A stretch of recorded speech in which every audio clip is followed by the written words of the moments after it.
Hello, everyone, and welcome to Beginnings, the show that asks, where do creative people come from?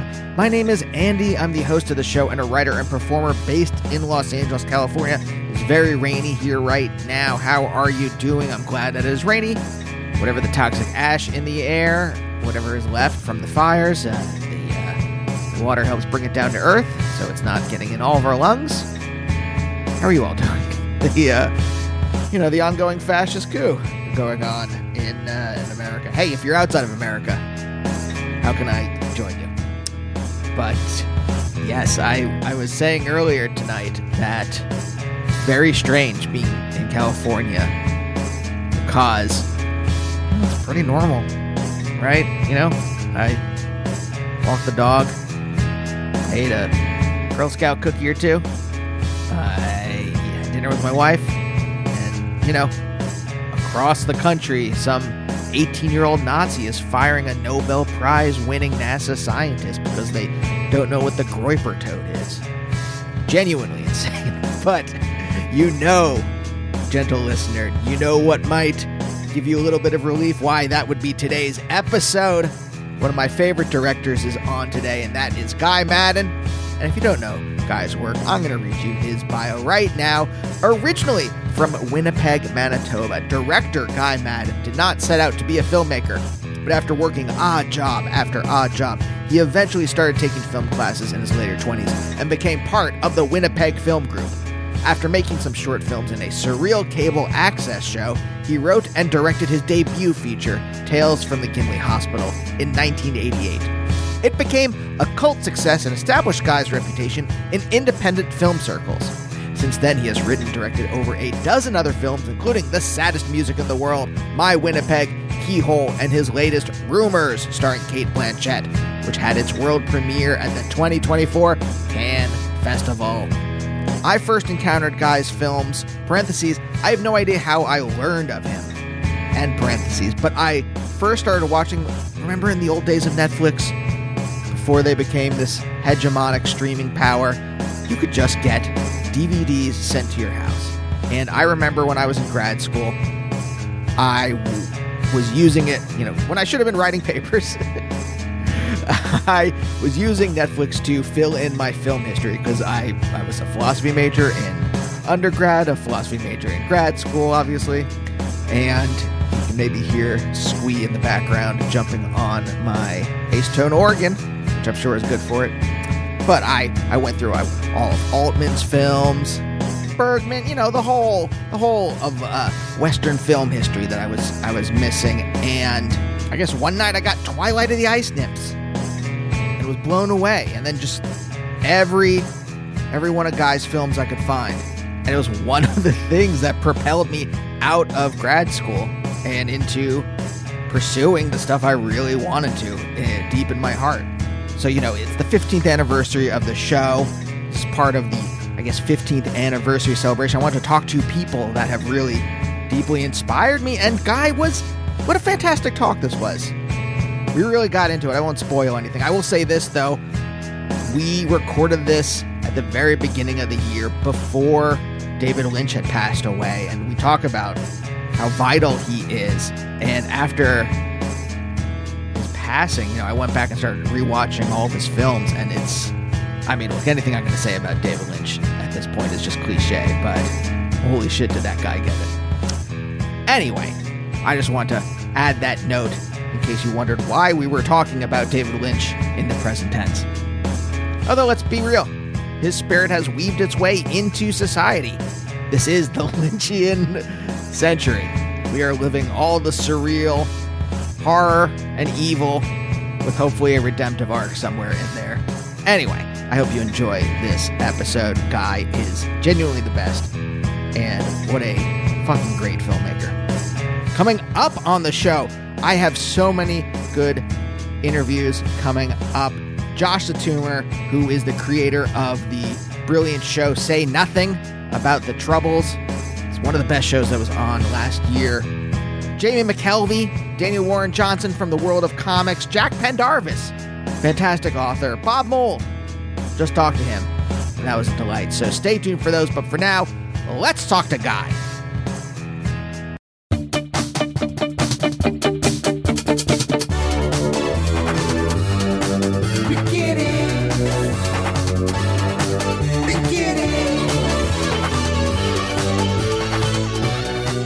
saying before we started that I seem to go into everything with the energy of how is this going to screw up? What's going to screw up? And how is it going to be my fault? And I get that from my parents. And I'm curious, do you have like a general existential mien? Is that how you say that word? Do you get it from whatever this is, this vibe that you come into the world with? Do you get it from your parents? Well, no doubt, but I'm trying to think exactly. I I think with technological things, I get it from just being a boomer in an age that boomers fit poorly into, and deservedly so, I might add. But it's been technically my fault for a long time. There was a brief period there when I learned how to thread a projector and show 16 millimeter movies that I was the king of all the technology I needed. But that window slammed shut in a hurry. And and pretty soon the digital age was raging, and I started just lagging behind a little, by being a little slow to buy a DVD player, and way slow to get a cell phone. And now I've got all this stuff, but I use like 1/1000th of what I could be using on my laptop and on my cell phone. And I shoot with a digital camera, but I give the memory card to a data technician and they take it from there. I don't know. I have an editor that whose work I review later, but I don't even do editing myself anymore. It's something I have a part in, but I time everything to sort of my very analog body to run out of energy on the last day of shooting. And then between naps, I'll look at cuts, the editors. It's funny. You said, and obviously you were born in 56. So I guess that technically makes you a boomer, but it's interesting. I was just thinking this morning about here in America, specifically the gerontocracy. And I don't think of you in terms of that, even though generationally you are, but like there is something about the term boomer that denotes a lack of creative energy, a lack period, where I don't count you in that. And it's almost as if it has just become a marker of a generation that is like grasping onto power and culture. Like there was also, I saw an article today about executives in Hollywood who are, in their 70s and 80s, and they're not leaving their positions so that younger executives can come up. Not that I care that much about that, but it just made me think. I'm just like, oh, it seems like it's more of an energy thing. Like if you are creative, if you are still creatively interesting, no matter how old you get, you seem young. Does that make sense? I think so. Yeah, I've thought the same thing. I think filmmakers are especially lucky, some other artists too, in that they get to be young or as young as they need to be until the day they suddenly die of old age. If you can just keep creating, you may have your sort of late period or whatever, but you still seem young. And you don't often see the faces of, God bless you for making this an audio podcast. You don't often see the faces of filmmakers, maybe at awards shows or something, but usually they're just toiling in obscurity, and film festival catalogs run an old photo from 1972 or something like that. I still find it hard to believe. I guess David Lynch is literally born in 1946, the first year of the baby boomer generation. But what younger filmmaker could there possibly be than David Lynch? We all look to him, not all, I guess, but anyone who counts looks to David Lynch to see what he's going to do next, and how cool it'll be, what kind of teenage shivers it'll produce on the Napier neck. and the guy's as old as a boomer can be. Yeah. Wish his health were better, but no. And I yeah, I just feel lucky that way. I'm otherwise getting a little bit uncomfortable about my age, but not in filmmaking. I wish I were more technically um, up to date, but then I realized that my strengths, such as they are, always involved a stubborn refusal to be technically good at anything anyway. That I was more of a child in kindergarten arts and crafts hour, just finger painting away and spewing out whatever came to my mind onto a piece of paper or on the floor or on the wall in front of me. And so I always felt that I stood a chance of being young until I died at 100. Okay, well this is interesting. Do you think when you were younger, were you taken over by a spirit? Were you in the flow? And I know it's probably difficult to put yourself back in kindergarten, but or because I'm trying to think, like, were you told, "Hey, don't do that. You're painting on the floor. Please stop that," and you did it anyway? And I guess I'm trying to figure out: are you like in opposition? Are you oppositionally defiant to these people, or are you just taken over? I think, like so many kids, I did my, I was told I was a good artist when I was little, but I wasn't. I was just a kid. Kids are good artists. And I liked to draw and to paint. And I wasn't breaking any rules yet. I just was, when I was really young, I was at that age of genius where something seemingly pure emotion comes out on a piece of paper. I don't know if that's true or not, but I loved I learned a lot watching my daughter draw when she was 4, 5, 6.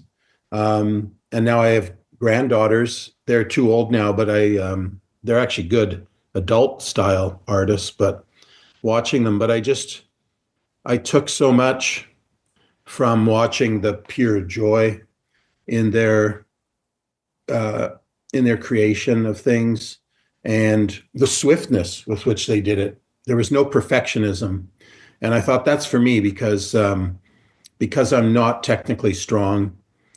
I'm no Kubrick. The more time I spend on something, it could only get worse, and and so I thought maybe if there's just something in the moment. Besides, I'm impatient. So I didn't really learn to be a child again as an artist until I was making films. And I'd given up drawing, painting, photography. I couldn't take a snapshot for the life of me. But once I started making films, and I was making them more like a frustrated writer, trying to create literary effects. And I don't mean make bookish movies. I mean, just create the kind of tingles at the base of the skull Nabokov describes when a metaphor or the phrasing of a few words is just right and things get airborne and the tingles come. I was trying to do that, but I felt I had better luck. I learned, I had literary stories I wanted to tell. For instance, the very first movie I ever made, The Dead Father, was very direct title because it was my attempt to get onto the screen very a very complicated recipe of feelings produced by these recurring dreams I had that my father had not died. He had, in fact, died when I was 21, but he kept revisiting me every night in dreams. And I mean, almost every night, like 5 nights a week for many years, for a couple of decades. And um, in the dreams, he hadn't died. I'd forgotten all about the funeral. I forget about the funeral every time he came back to life. And he had gone to live with a family he preferred. He'd abandoned us instead, but he'd forgotten his glass eye or his razor and was returning home for a minute just to get it and to leave once and for all. And I had about a minute to convince him to stay. And in these dreams, I could remember his voice perfectly and the way he talked and held his head, all those little body language things that are quick to be forgotten. when someone passes away. But in the dreams, they came back unbelievable. So I never succeeded in convincing him to stay, never. And he abandoned us all over again. So when I woke up, I was left with the feeling till around noon every day of having recently seen my father. Even if 2 years, 3 years, 10 years had passed, 15 years, it felt like I'd just seen him, but he had abandoned me all over again. So it was kind of a rich mixture of abandonment and pleasure, of good and bad. And that to me felt like a really nice high wire act, a literary feat. And so I wanted to produce that feeling on the screen. I failed, I believe, but in attempting to do it, I set about a kind of a manifesto for myself of trying to get those real psychological feelings on screen. I think Lynch succeeded like crazy with Eraserhead, a guy who clearly, like me, had an unplanned pregnancy at a young age, had no idea what the hell was going on in his life, but there was lots of love in it, but also just defamiliarization of his world. And I don't know, when I saw that movie, I couldn't believe someone had made a movie about me. And my daughter was way cuter than the Eraserhead baby. I'll flatter her. I hope so. Baby. And I didn't ever unbandage her and poke her in an organ with a pair of scissors or anything like that. But other than that, the movie was just literally about me. And it was so exciting to me to find my way into movies like that. And Buñuel's L'Âge d'Or similarly appealed to me. That one with more archetypal fairy tale sized truths about modern people and ancient archetypes. I don't know, just set in motion to create some sort of surreal comedy. For some reason, I understood it. And the parts I didn't understood, I gave the benefit of the doubt to. I went, this is not wanking. This is something. These guys, Buñuel and Dali, are up to something here. That I'm getting some of it. I'm getting enough to know that I trust whatever it is I'm not getting. I don't know. That stuff really excited me, and all of a sudden, because those movies had well, Lynch is a great craftsperson, but Buñuel's movies intentionally seem ripped from pages and glued and stapled and spat together.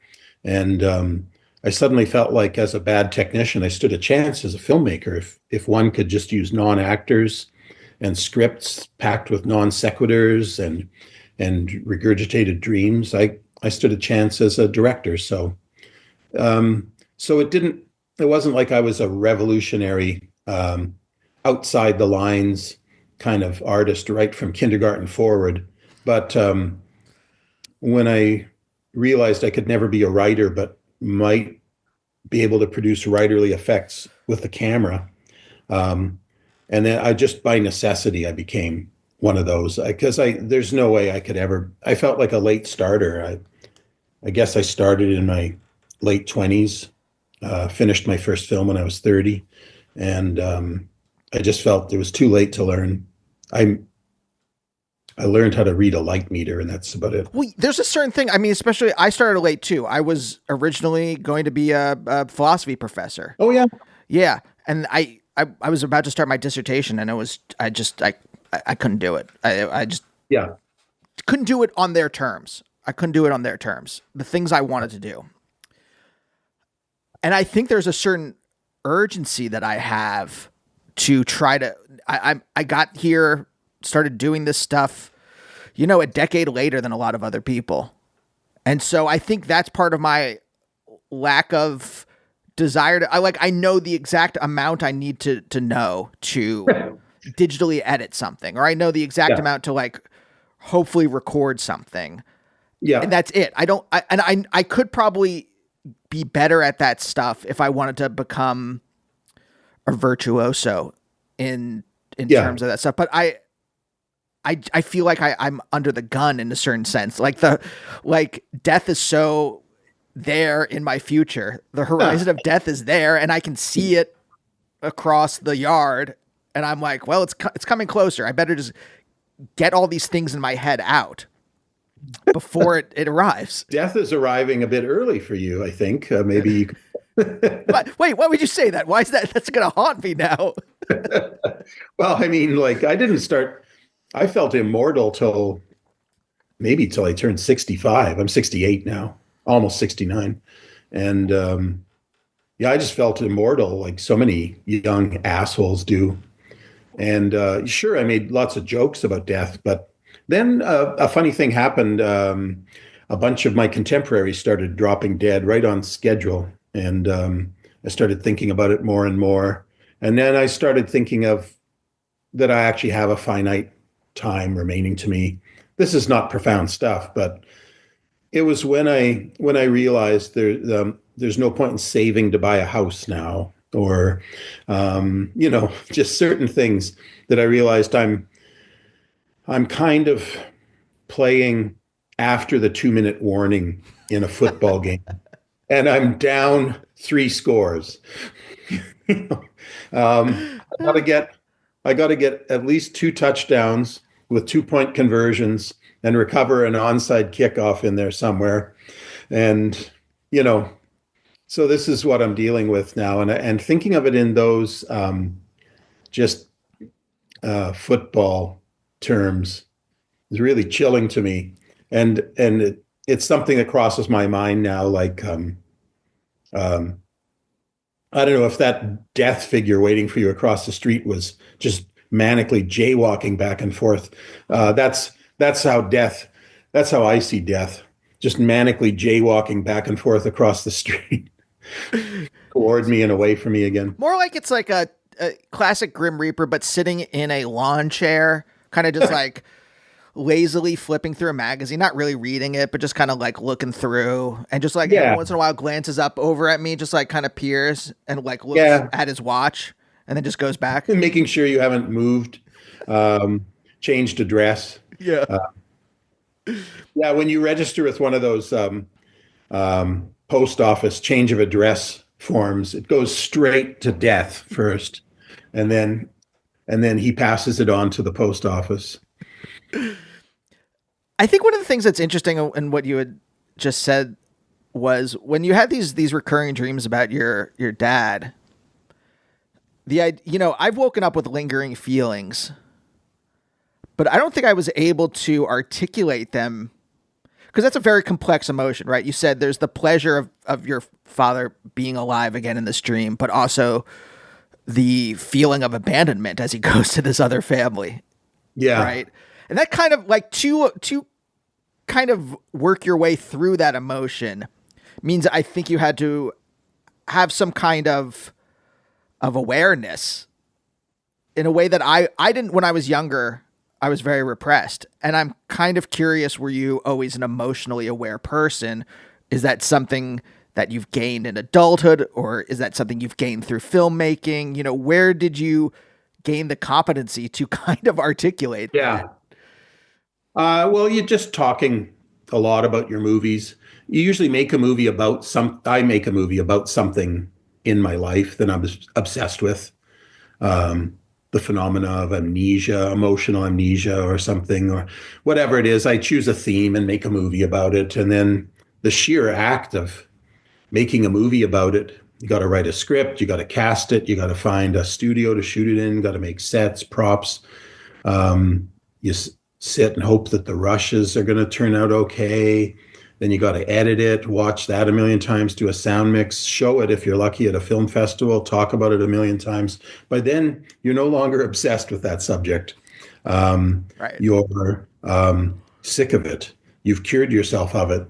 So filmmaking is therapy in a way, but I'm not sure if it's real good therapy or if it's just an anesthetic, like it's just worn you numb. But I'll tell you, like, after having these dreams, I never really felt when I was alive that my father wanted to abandon me. And so when I woke up in the dreams, it was easy to tell myself, whoa, that was kind of a nightmare. My dad wanted to abandon me. But at least I got to see him, so it was a nightmare with mixed feelings. but I'm a bit slow to learn things. But you asked, is this something I acquired in adulthood? And I think I just realized this just a few years ago, maybe when I was 65, that I think at some level, maybe even every level, my dad did want to abandon us, but he couldn't. He was stuck. Um, I think he um, he sent out all sorts of, it wasn't an affectionate marriage between my mom and my dad. Um, he was sending off vibes like he would love to get out of that, but he was in poor health, and so he couldn't really go anywhere. I think he wanted to go to Germany. I say this because he used to lie in the darkened basement with just a cigarette ember glowing in the dark, listening to Berlitz How to Speak German LPs, and he wasn't all that ambitious or anything, but he suddenly wanted to speak German, and he used to travel to Germany now and then on business. And and then a few years after he died, a woman rang our front doorbell and had a German woman rang our front doorbell and had a small girl with her. And she came to visit my father. And my mom just said, well, he died a few years ago. And so she went away dejected and often wondered if I was looking at my little sister there. I have no idea, but I do know he was detached, like so many dads from that generation, the greatest generation. He was pretty detached. He wasn't an active father like so many ideal fathers are meant to be now. I can guarantee you he wasn't in the delivery room when I was born or, or anything. No, no fathers were in those days, but um, I don't know. I just realized, yeah, it was my dream self just telling me something I didn't know about my dad, that he wasn't happy and that he wanted he wanted out, but he couldn't go. So he was just trapped. And so he sent off the signal, the kind of pheromones that a trapped and scared or sad animal might send off. And I inhaled them and then just filed them away at the back of my head and dreamt about them.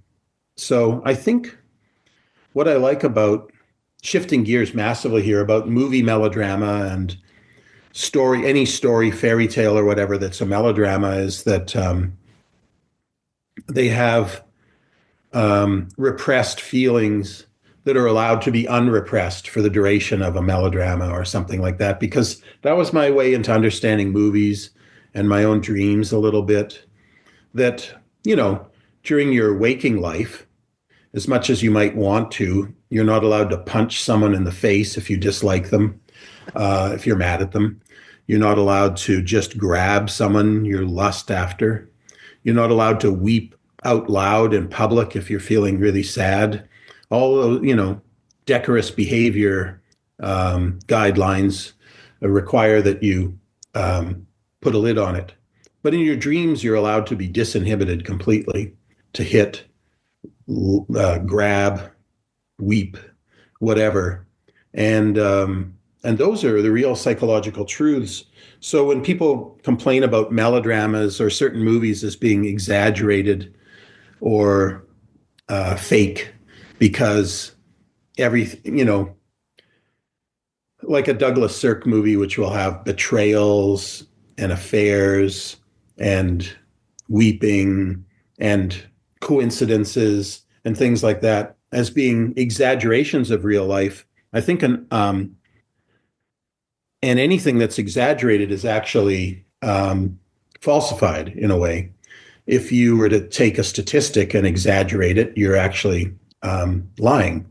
But I think if you disinhibit something like a melodrama does, you're actually revealing the truth. You're not distorting, you're disinhibiting it.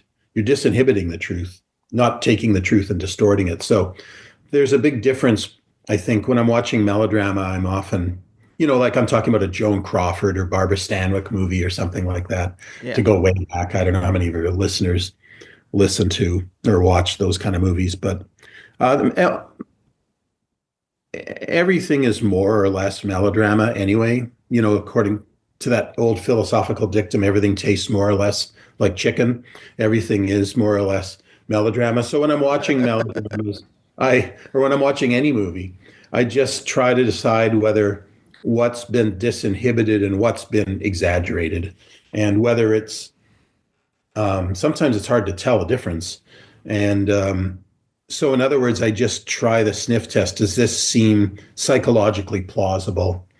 Does this seem like something that would never happen? Now, keeping in mind, people do some crazy shit, and but crazy shit, as crazy as it may be, is still done by people, and therefore it's psychologically plausible. So, um, I guess the closest to a formal study of this I've ever done is I decided to go back and read some Euripides, like Medea and Electra. I was curious about those things anyway. I'd heard a lot about Medea, that she sounded pretty badass. Turns out she is badass. She murders her own children to hurt her husband, who has left her for another woman. So it's the ultimate, ugly divorce. And sure, some people literally do that, but more people metaphorically do that. They hurt their children in ugly divorces by just being selfish and bad parents and putting their own feelings first and not their children. So a lot of kids, they may not get killed in the Medea sense, but they sure get fucked up. And when I finally read Medea and Electra, I'd heard for years about the Electra complex, a girl with daddy issues, or a girl who likes older men or whatever. But to finally read the play, you just realize that it's more or less about every family, and just more or less being the key phrase. And it's just so psychologically plausible, even though the outward acts in it are a daughter is convinced that her mother has murdered her father and replaced him with a horrible man, a stepfather. So she acts out. She's a teenager, so she shaves her head, she just nags her brother and manipulates her brother into murdering her mom and stepfather. And it just reminded me of watching my own sister. I'm 7 years younger than her, but so when I was 10, she was 17, just acting out against my parents. And there were no murders involved, but all of Electra's behavior was in there. And I don't know, it's just so electrifying to me to read these 2,500-year-old plays and find that Euripides had it all cased out already. And I guess that was Freud's big discovery too. Okay, so yes, I was going to ask, but it was answered already, about, do you think this kind of like psychology, do you think this kind of way that we understand our emotions and psychology is something that is innate in humans? Because I'm not usually, as a parenthetical, I don't think there's something as called human nature. I think maybe there's some tendencies. Yeah. But I don't think there's anything that, I think it's, I'm Hegelian at heart, and I think our existence and the existence of humanity is dialectical. So whatever it was in the Greeks, there is some response to it in the next age. And that's just a simplified version of like dialectics. But really, it's like a bunch of ideas bouncing off each other that create the next kind of zeitgeist or whatever. But I guess it goes back to really, again, how in touch people are with their feelings and with their surroundings. Because I really like the way that you put it. I always say vibe, but like you said, pheromones, that when you were younger, there were just some pheromones that your dad was giving off. I say all the time that I think my parents, they wanted a family, but I don't think they want to settle in Pennsylvania where they were. I think they wanted to be back in New York, where my parents are from. Yeah. And they ended up in Pennsylvania to take care of my great grandmother, and then just ended up staying there. And I think I could catch a waft of regret off of them when I was younger, but I could not, I could not articulate it. I could not figure out what it was.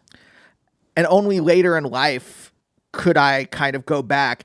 And I'm wondering, could you, you just saw your dad in again, like just the cherry of a cigarette and just someone going, eins, zwei, drei, or whatever, right? However it's going.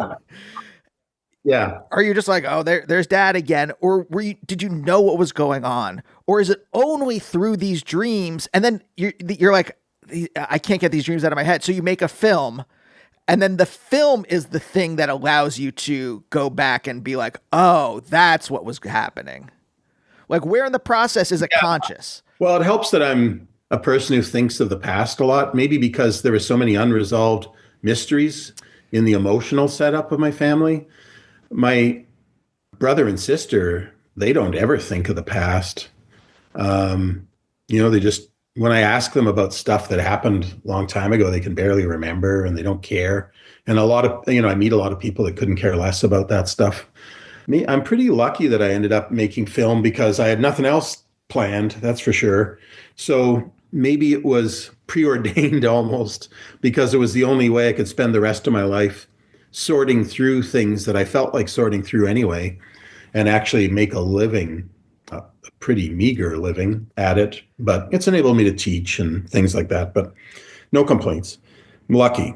But it maybe it is what I never planned anything in my life, but I've sort of ended up here, just the path of least resistance, talking to you even at this very moment about things that have always interested me, grasping feelings. At this point, I'm getting ready. In about a month, I'm going to be speaking in public to Kate Blanchett on stage at the International Film Festival of Rotterdam, for about an hour. I think we're supposed to talk about short films or something that neither of us are experts on. So I'm sort of hoping to have a conversation with her that's more along these lines. And I want to ask her about her childhood. She claims her childhood is utterly banal and that she would put people to sleep, but I just can't imagine someone as driven as she is and who had a father pass away on her when she was 10, just had a banal childhood. She's different than the average person. And so I asked her yesterday if I could ask her about that, and she gave me permission to. So I won't be happy till I've produced a complete mental breakdown in Kate Blanchett on stage in Rotterdam. But if I can press you, like, where do you become conscious of these feelings? Because how old were you when your dad passed away? I wasn't a child or anything. I was 21. You were 21. But I was immature. I was like 13, But had you worked out any of the issues that you had with him? No. Right. No, I was a very passive kid. I think my parents were sort of spent. My older siblings, I had another brother too who died when I was 7, but when I was brought home, my parents were 40 when I was born. And I was just kind of brought home the same day as television came to Winnipeg. And the TV and I were put down on the living room floor facing each other. And I wasn't particularly, I remember people describing me as lazy, even as a 5-year-old, 6-year-old. How was a 6-year-old lazy? Like, I mean, what was I supposed to be doing? Investing in stocks or something. But apparently I projected laziness, and I was sort of, it might have been that I wasn't curious or something. I had a mild case of dyslexia, so I wasn't a good reader, but I liked flipping through old photographic albums that I found in the living room during the long hours left alone with the TV. And I'm not self-pitying here. I loved being alone with the TV. I loved every minute alone. No one was bugging me to do things, and because I was lazy, I didn't want to do things. But I looked at these albums, and they were filled with black and white photos of my 3 older siblings and my parents when my dad had hair and my mom was young and beautiful, and my siblings were all alive and they were young and they were packed and they were smiling. They all smiled when a camera was brought out because they were happy, I presumed. And they all had summery breezes blowing through their hair on trips down to the Grand Canyon or California.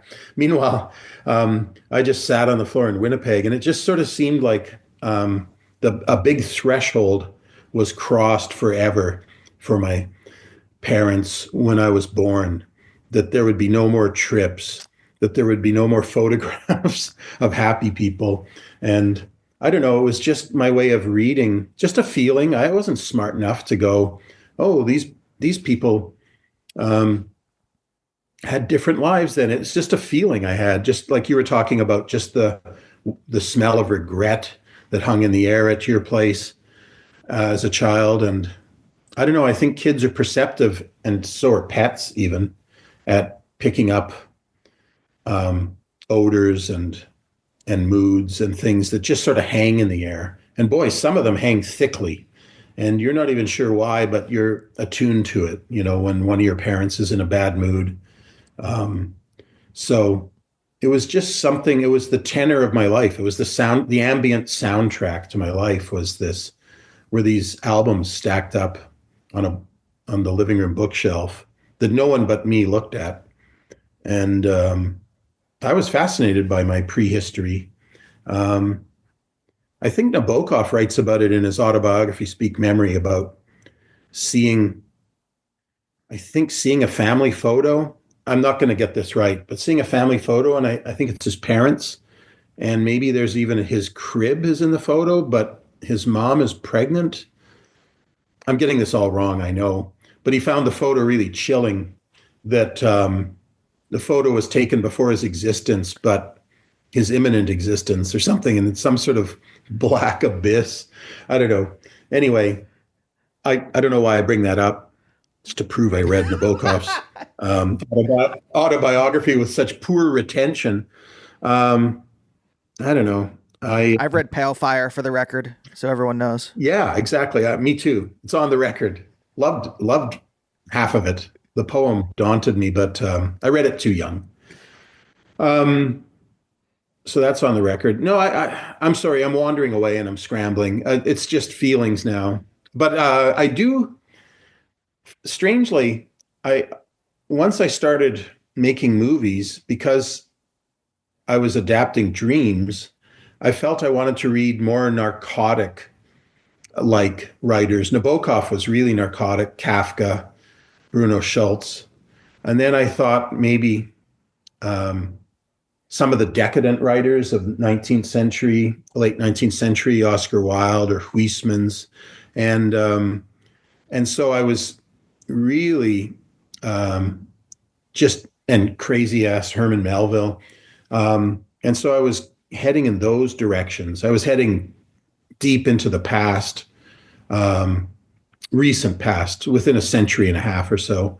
And then all of a sudden I discovered John Cheever, who was writing in the 50s and 60s, mostly late 40s a bit, about contemporary suburban life. And that's where I smelled the same lousy, unhappy odors that my parents gave off and that your parents gave off. And there was a way that all of Cheever's characters, holding clinking highballs in their hands, laughed at parties that seemed to reveal all their sadnesses, their frustrated sexual urges, their disappointments in life, their disappointments with their family. And then I read John Cheever's journals. Holy smokes, that guy's raw.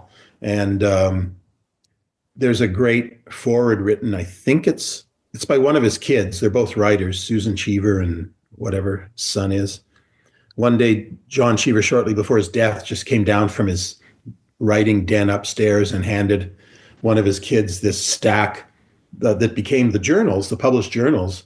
And he's just so honest in them about his disappointments in his children and how he wished he didn't even have children sometimes, and his self-hatred of over his homosexual dalliances. But then I don't know, but he's also he writes so clearly. And I don't know, that to me was almost like having another dead father dream. It seemed to me that, so that generation, and it's essentially the same generation as my dad,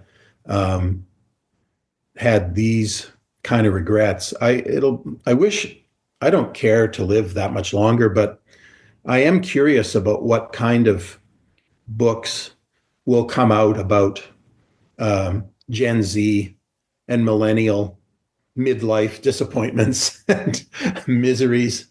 Um, I they've got to be different. It feels because society just expects so many a complete different portfolio of things from you. But misery is pretty eternal, and disappointment, and I don't know. Very curious to see how that all profiles out, Yeah. and equally curious once I'm gone, what kind of dreams, if any. My daughter is very similar to me.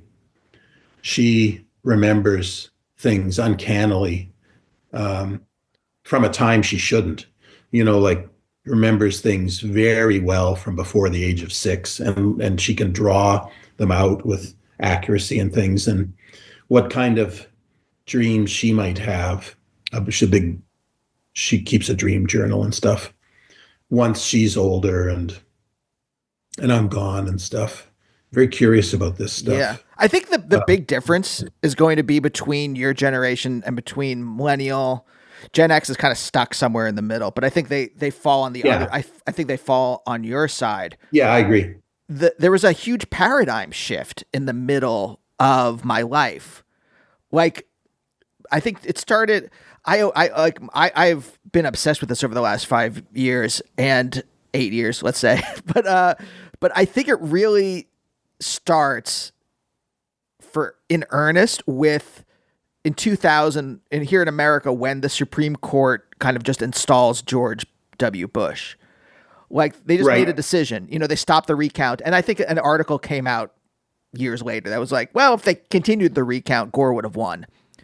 And I think Yes. that was the beginning of the mask kind of coming off and us starting to realize what's actually like what reality actually is like and what our existential possibilities for the future can be and the horizon slowly closing. I think I may be like one of the last few people that kind of got through the door to kind of make a living doing this stuff. And Oh yeah. there'll be more people, but I think knowing my background, which I'm middle class, I have no connections, that kind of person to be able to kind of get in, I think there's going to be fewer and fewer of that. And I think that is this paradigm shift of like the ruling class, at least again in America. I don't want to say this is for Canada or globally or anything like that, but like of saying like, we're done pretending.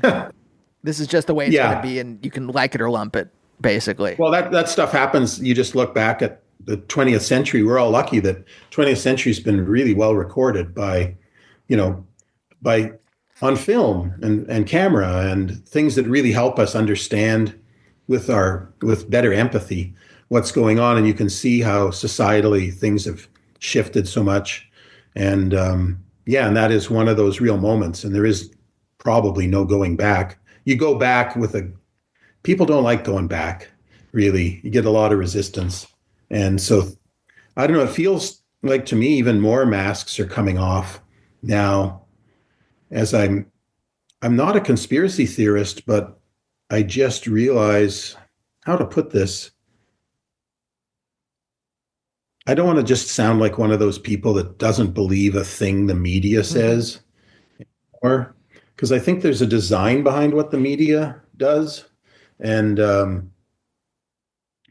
design is really evil, and we've been buying it for a long time. Yeah. And I think there is a design that it's not like the work of one mastermind, but it's just the work of some forces for whom it's a simple explanation. They profit from it through land and power and money and cultural hegemony. And so it's quite often, I forget what the rule is, when the simplest explanation is actually the most likely, and is basically what it comes down to. But the simplest explanation actually is unbelievably nefarious and dark, and I don't know where we go from here. What is the window? It's a window. It's an expression. I feel bad. Overton window. That's it.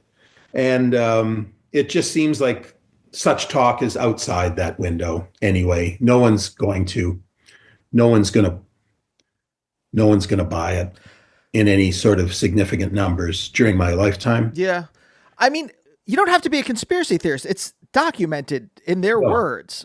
And when I say they, I mean the yes, ruling class. I mean, just, the most powerful people in the 20th century and 21st century have outright said, and then you can kind of document you. And there's plenty of documentaries. You can go to Adam Curtis, David Sirota, who's a yeah, journalist, has documented a lot of this stuff. yeah. No, it's all out there, isn't it? You know, Like and that's not a conspiracy. Like, like crazies, like QAnon is no, a conspiracy theory. That's not there's absolutely yeah, no evidence for any of the stuff that they say. But like the well documented stuff of like you can go back, like David Harvey has a book called I think it's called like A Brief Guide to Neoliberalism. And he just talks about the economics in the yeah, 70s. And he says, well, this is what happened. Labor had too many gains. And so the capital class just started saying, no, we're taking it back. And then they just did. Like, that's it. It's not like, yeah, and they've got a pretty good grip on it. And I just don't even know. It's something. I wasn't like so many artists. Wasn't crazy about Trump. I'm Canadian anyway, so who cares? Who cares about my opinion? But the more and more I started thinking about the way things are, the maybe there is some advantages. Of course, there's some huge advantages to a more a Biden-y or Kamala presidency, especially Roe v. Wade and all that stuff. But I don't know. I think you begin to wonder what's the point of even voting in an election when these superpowers are in place and there's virtually no difference, especially in foreign policy. On There's not one iota of difference, as a matter of fact, in foreign policy between the two parties, and I don't think there's much chance of changing any of yeah. it And that's what happened here. without That's exactly what a majority of without people, I did the math. More people did not vote. I think it was something like 82 million eligible voters, something like that, did not vote.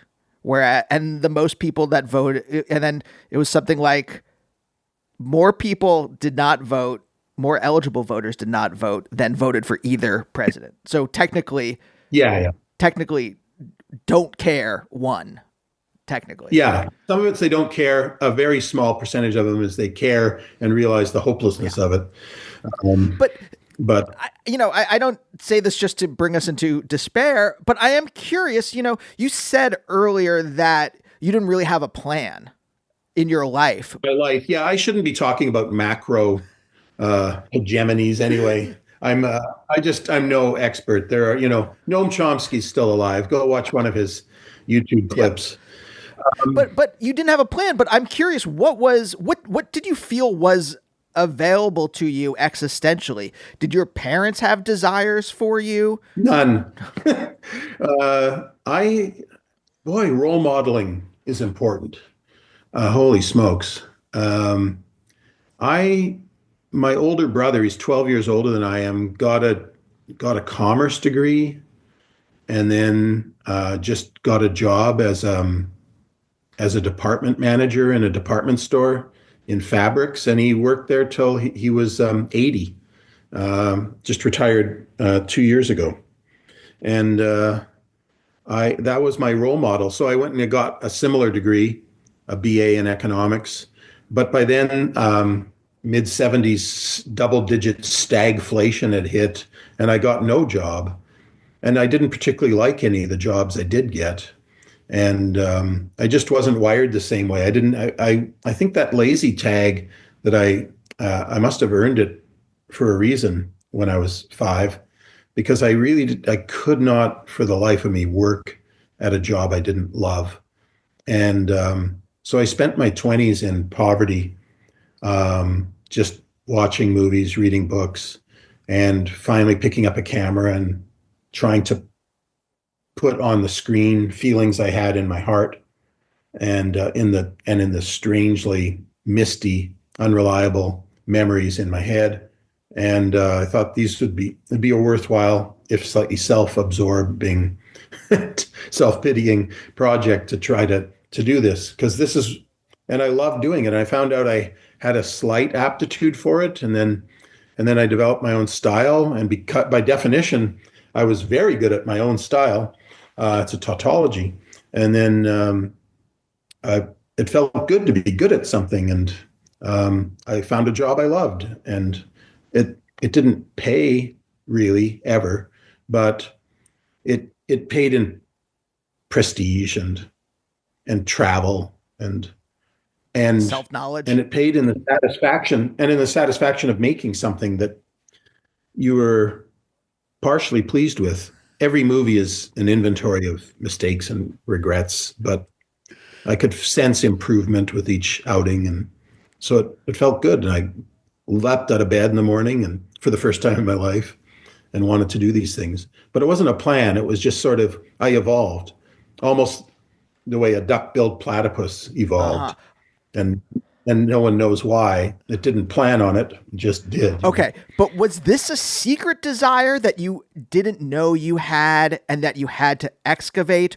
Or was it something that came at the end of a series of, well, I don't know what I'm doing. Like, I read online that you had like a bunch of different odd jobs in your 20s, right? Yeah. Did you get to a point of it doesn't have to be desperation. I was about to say desperation, or a point of just bereftness, maybe even is what I'm aiming at. Like, which was it like it was there dormant, or it was a, you said evolved. Was it a transformation? I'm still kind of, I haven't really grown up as much as I thought at one point, because I'm unemployed right now, and like got about 3 weeks worth of money left, and not sure what movie I'm going to make next or how I'm going to finance it, but I know I want to make one. And I've always been lucky and always had the opportunity at some point, and being able to make things for as little as I have on me and change found in the sofa, it really helped. I always felt sorry for people who needed real, regular movie budgets to make their movies, because they ended up waiting for decades and giving up and stuff. But I always felt I could at least make something. But I'm not answering your question. I know it's a mixture. Yeah, like some days you feel more desperate than others. Other days, the amnesias are kind and you forget how precarious your position is. Other days you're lost in a book, and reading a book that I'm really enjoying always makes me want to create something for some reason. I want to get in on this miracle of creation while I'm reading it. Some authors inspire more of that feeling than others, but it's always there when I'm enjoying a book. I'm just going, yeah, why don't I read more often? If I just read every day, you could never stop me from making movies, and I'd be rich. And I don't know, but because I have only learned so many tricks, I keep coming back to myself and that very first movie I made about this recurring dream.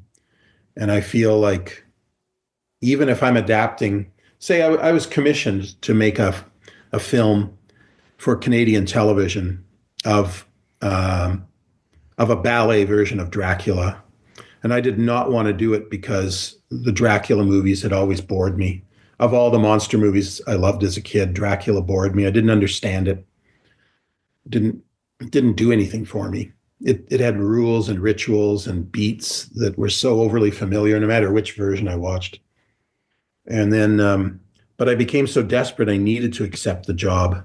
And I thought, well, I may be humiliated and I may ruin this ballet, but so I went back to the source material and read Bram Stoker's Dracula and just found myself in it. Found all the male jealousy I'd ever experienced. It's interesting to see Eggers' Nosferatu, because there is some male jealousy in it, of course, but there's a lot of female lust in it.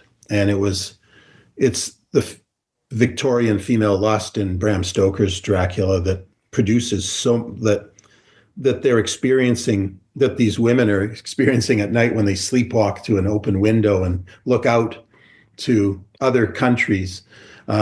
that produces so much abstract and intense jealousy in the suitors, in their male suitors, that I always believed that Dracula doesn't even need to exist in the story for all the things to happen, all the things that happen to happen. The men act out against the women out of a misogynist, jealous rage.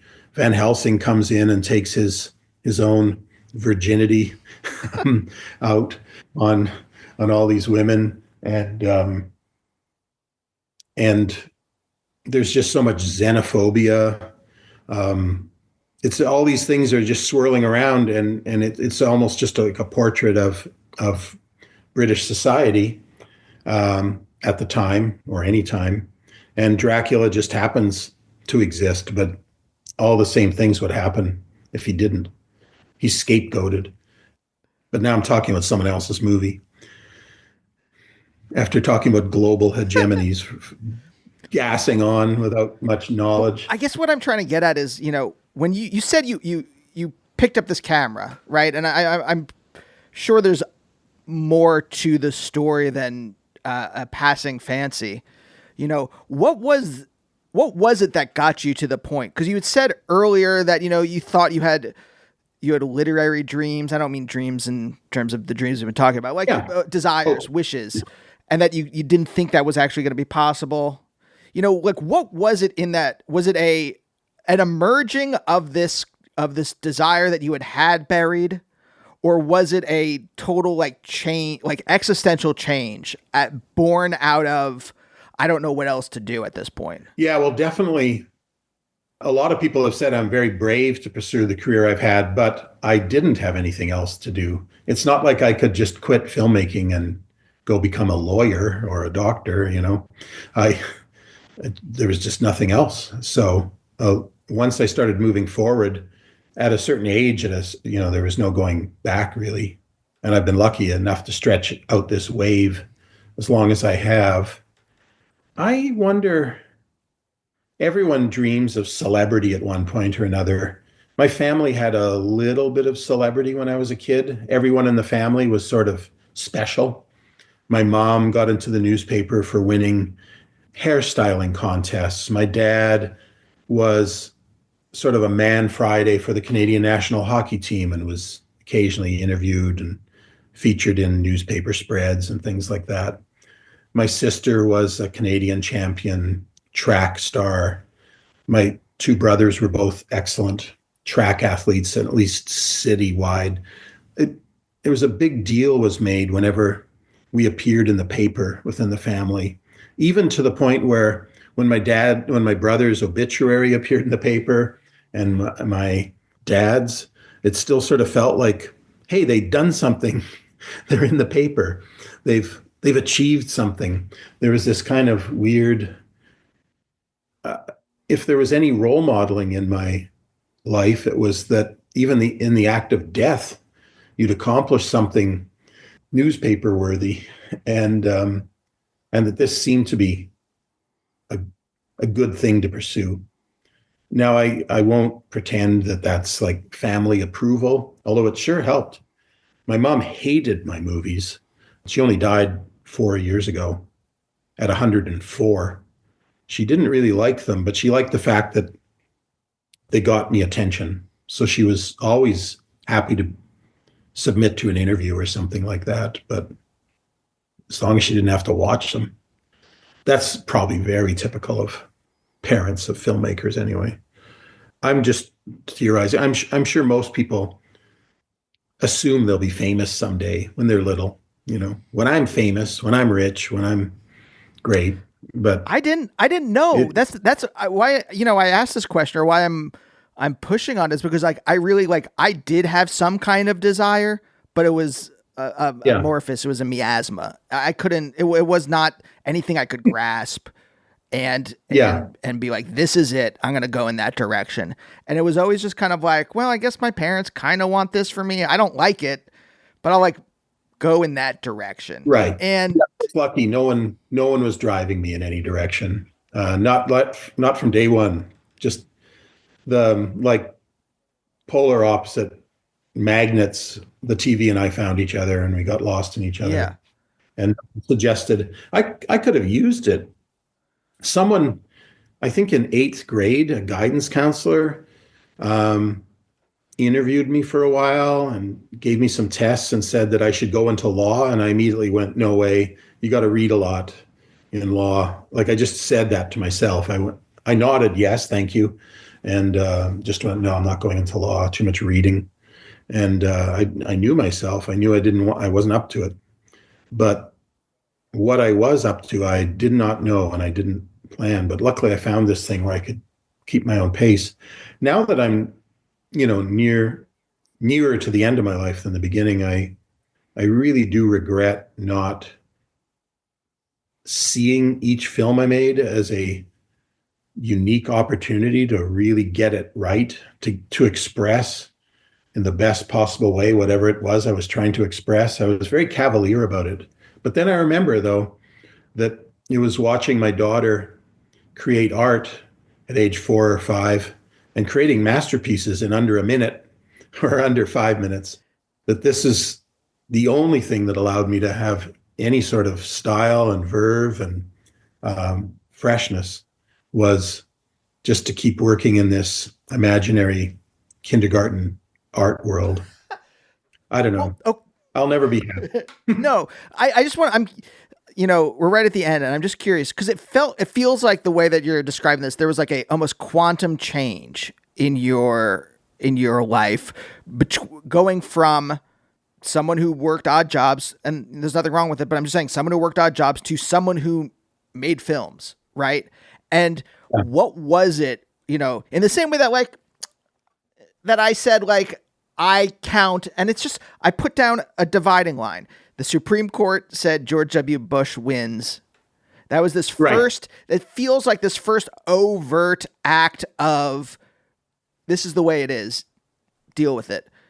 That has plunged us into the 21st century, right? What was, was there a thing? What was the like thing, or do you have a memory of like a dividing line that you can put down between odd? I do. Yeah. And mine happened exactly 20 years before yours. So I was, a little bit older, but when I was 24, I was just coming off a very brief first marriage, my Eraserhead marriage, where I didn't really know my wife, but we had a baby, and together we got the baby to 15 months old and then decided to split up. And in those 15 months when I was married and out of circulation, I just lost contact with all my old friends, except for one who was now hanging out with some film and lit and theater professors. And he invited me, because I had nothing to do when my wife had custody of the child during the week, to come sit in on film classes. And I met these profs. None of them could drive, so I drove them home often and would chat with them. I started by sneaking into their classes, but they soon noticed that I wasn't registered. And I started driving them home, and I was too scared to talk in class. Besides, I was unofficially auditing them. But I struck up friendships with people for whom film, lit, and theater were maniacal obsessions. And being a Canadian, I wasn't used to anyone having strong opinions about everything. Canadians have temperaments that are so deferential and polite. Even if they have strong feelings, they don't dare express them. But these people, these Americans, were one was from Buffalo, another one from San Francisco, another from Chicago. They just expressed them so passionately that I suddenly just left my economics and math degree behind me. I switched hemispheres. I realized this is where I want to be. I want to read books and watch movies and have these friends to argue with and learn from constantly. They're all older than I. I've always been a person who never worried about the exact age of my friends. In the summers, these endless summers at the lake, I'd have friends that would be half my age and 3 times my age, and summers were just boundless experiences. And all of a sudden, my winters were boundless experiences as well of learning and sucking it all up. And all of a sudden, it felt, and they encouraged my writing, even though none of them told me I'd ever be a published author. They weren't so cruel as to mislead me, but they encouraged creative aspects in me, even when I was just extemporizing in speech. And we delighted each other, with the things we said and stuff. It was a ridiculous boys' club, the kind of thing that, when viewed from the outside, would be, easily dismissed and maybe giving off the aroma of pea-stained pants. But we, it was a huge moment for me.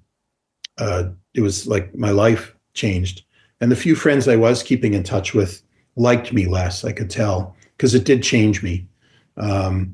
It made me care about this stuff, to the point where I was now boring my old friends, and we drifted apart. But so be it, friendships have shelf lives. I do have some lifelong friends left, and I've managed to stay friends with them by never talking about film. I'm far more I'm so comfortable with people when we're not talking about film, about my films especially. And I'm very used to people not having seen my films. So now that I have a slightly more high profile film out with Kate Blanchett in it, people are actually apologizing to me. I'm sorry, I haven't seen your film yet. And I'm like, don't worry about it. I'm used to people not seeing my films. No one's been watching my films for 40 years. Okay, last question then, and it's not answerable, but I'm going to ask it anyway.